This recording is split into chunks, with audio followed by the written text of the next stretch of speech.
The Red Devil. Last I left off, I got everything pre-shaded, and yesterday I went in and put on the base coat, covering up the pre-shaded. Basically, set the airbrush 10-15 psi and just lightly went over it a couple coats. I got a couple more spots I need to paint a little bit, but I should be ready to rock and roll on that. But it's looking very, very good. So today, while I let that dry, I went ahead and masked off the tail fins and put on the Red Devil's red fins.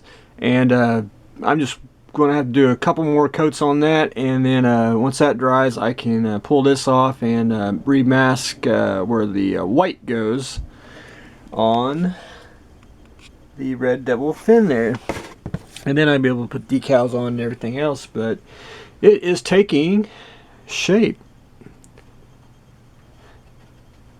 And pre-shading helps, gives you a nice weathered, feathered look, if you will. And I'm almost done with that. I just got a few little spots I need to fix up, but rocking and rolling. I want to try to finish the pilot up today, get him all few washes, helmet painted, and then get the canopy on so I can mask it off and get the canopy frame masked. The SR-71, putting on the decals, which they are really excellent. The Rocketeer decals.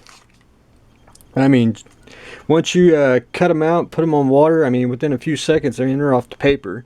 And they're actually going really well. No rips, no tears, not too thin, not too thick. The only thing that I really did see, if you want to get technical, is the decals are just a tad bit out of register. Just barely. But not enough to worry about. And they make the plane pop. So I'm basically just working my way, putting on a couple decals here and there, and then before you know it, I will have the top done, and then I can flip it and do the bottom. And this is the B version that we were doing, different from the A version.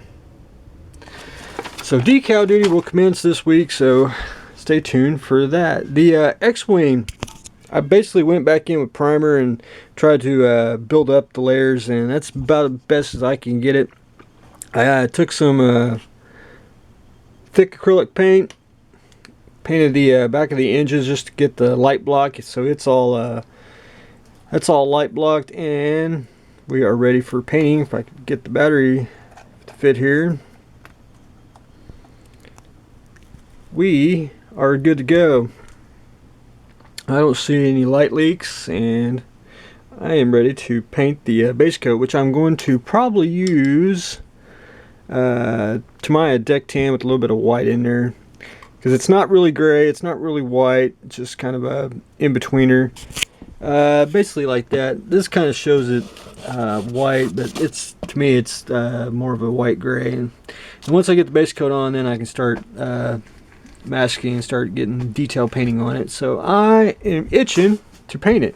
And then once I get the base coat, now I'll go back in and touch up, putty the base, and keep on going. But that's where I stand on the X-Wing. The David, thanks to flagshipmodels.com and of course Elliot Brown from moreandplastics.com. The little the torpedo here, the string that goes to it is actually a detonation cord, and this is an early type David. So when you build this one, this David, the torpedo actually is fixed. It doesn't traverse up or down like later ones that I've seen when I was looking at the pictures of. But so that's the story of that. So I added the detonation cord with the stretch sprue, and I just basically super glued it. And I'll probably take some white glue and make it a little bit thicker. And then now I am ready to paint this. So I am looking forward to that. Just something totally different, and I gotta get me some bases for it. So I am looking forward to the David. The monument will be next week, but so I can paint the saucer. But I will get that probably all coated next week, and then scribed lines to show everybody how I do that. Well, and one more thing, I jumped on the Bandai Stormtrooper Star Wars bandwagon. This is the kit I've been really one. I was kind of on the fence whether I wanted to get it or not. This kit's 1/12 scale, but it's actually very, very cool. I mean, he's articulated. In 1/12 scale, he measures roughly, get my measuring stick out here, about 6 inches, give or take. But really a great kit. I mean, I couldn't just basically build itself. Everything has a spot. I mean, the parts are just gorgeous. Everything fits. And I mean, just one thing you know, after you start cutting them off trees, you just keep on and on and on. So I'm going to, I've been wanting to have a little free time for myself on a kit, and I wanted to build him, put him on a base, and I'll probably, and I'll do some feathers and some washes and paint a few things on him, and should be ready to rock and roll. My only complaint with the kit is basically that since the joints are movable, that's what you see. I wish you could, like right there, I wish you could get like a set of straight legs so you wouldn't have to see it, so you can make a, you know, a vignette out of the figure. But that's my plan on doing it. I think it's just a badass model, all there is to it. And you do get clear parts. The lenses are clear green for the helmet. Very cool kit. I highly recommend it. And I'll probably be picking up more of the Bandai stuff as the year unfolds.